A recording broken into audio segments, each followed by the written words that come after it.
I just hit the mic. Ha ha ha. I bet that made you feel like you were. Anyway, welcome here to another episode of this.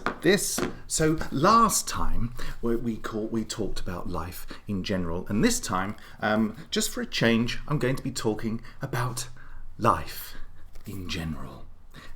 My name is Harry, and this is all about how we connect to the world through life in general. Now, first of all, I have to ask a question of the week.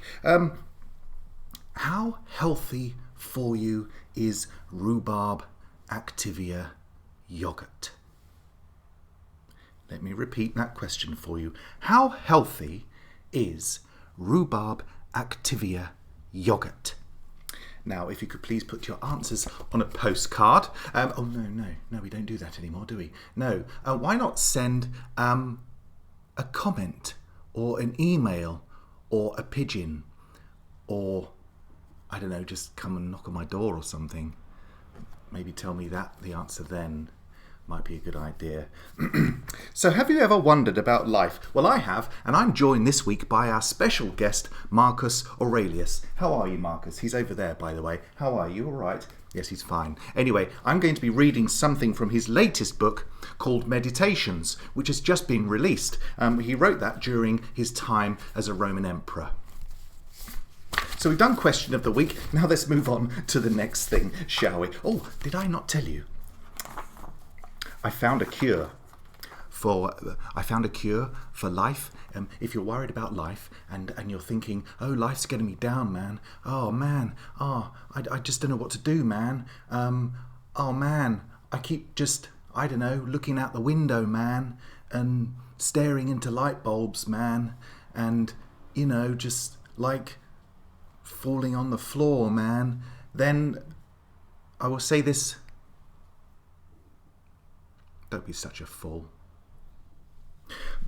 Books are good for you. Books. That's the secret to all of this. Isn't it, Marcus? He's nodding vigorously. Yes. Right. So let's move on to what Marcus wrote, shall we? The main point of today's show. I'm going to talk to you about the reality of life. And this Marcus Aurelius was a Stoic philosopher. And I'm reading a book called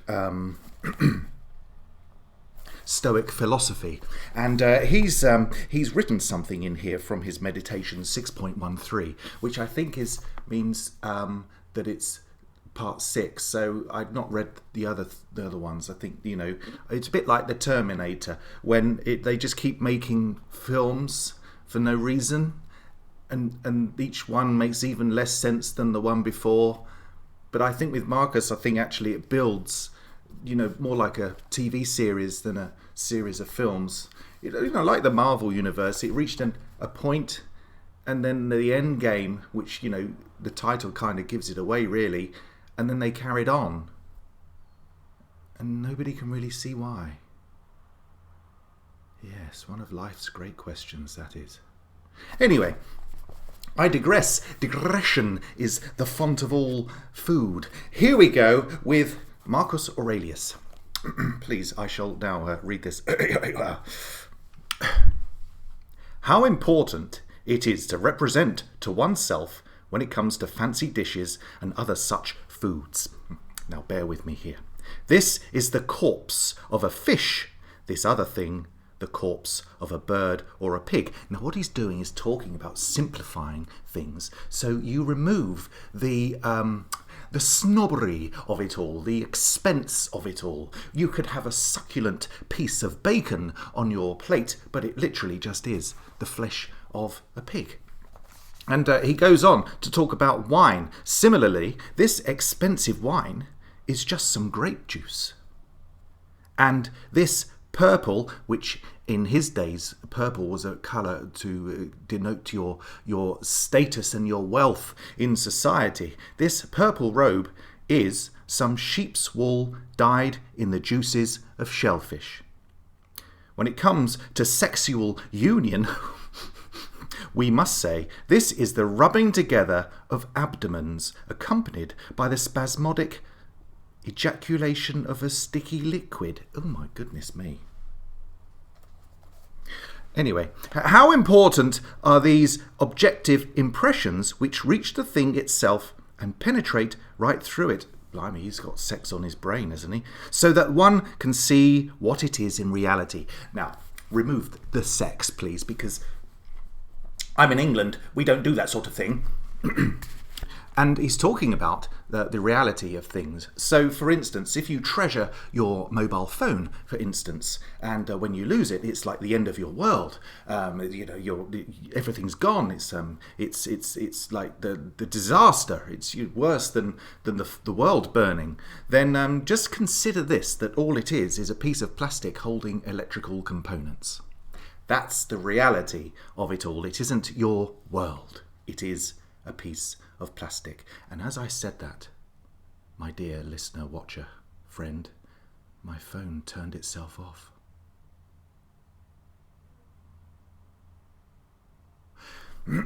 So here's an exercise for you to do for this week's show.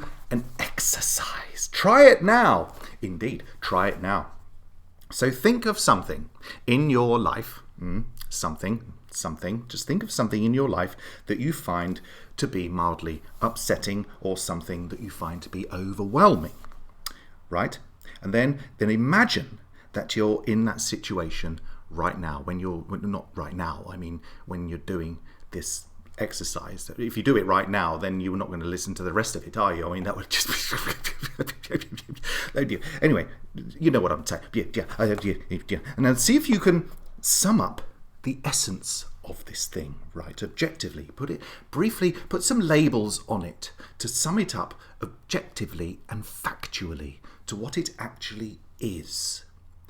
And see if you can describe it in that way. So, I mean, I don't know, for instance, if you've got bum ache from sitting on a hard wooden chair, such as this, for instance, then you could say that your bones are finding this wooden piece of tree that somebody chopped down and moulded into a chair to be quite uncomfortable. Therefore, I should get some goose feathers, wrap them up into a towel, and sew the ends together with some fine cotton, and create some sort of cushion effect. I don't know, something like that, or if the plane is crashing that you're on, you could just scream.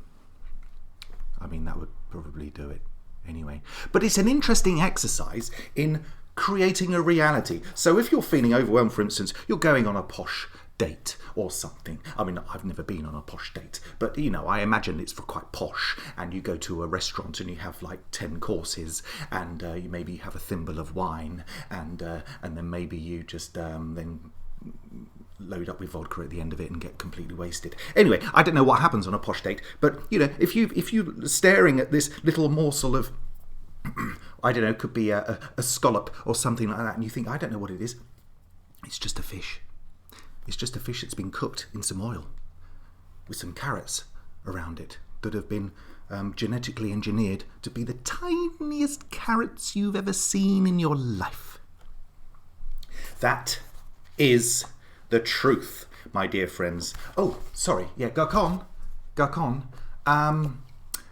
Right, I'd like the fishy sumac with some Declan rice, please, and a bottle of Ant McPartlin. Thank you. Does that come with Dick and Don's? Thank you. Sorry, just ordering my breakfast. Right, now this concludes. Anyway, let's have our question. Oh, we haven't finished our question, have we? So we've done the exercise. Oh, crikey, this is going terribly well, isn't it? Jiminy crickets. Okay, the question of the day was, how healthy is a rhubarb Activia yogurt? Well, I have an answer for you, my dear friends. The answer is, if it's spelt with an H, it is very healthy. Life could not be simpler than that. So please come with me on this journey that I'm going on, and I will be heading out into the wilds of the English countryside, hopefully very soon if I can unlock the door. That is, struggling with that one a little bit. But anyway, that's not your problem.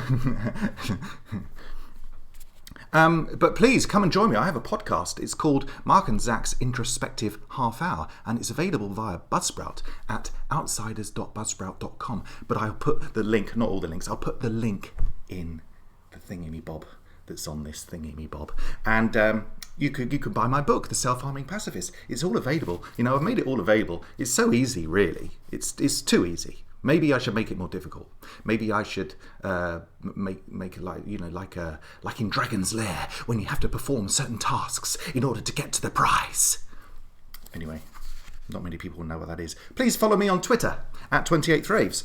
And finally, I have a lesson for you.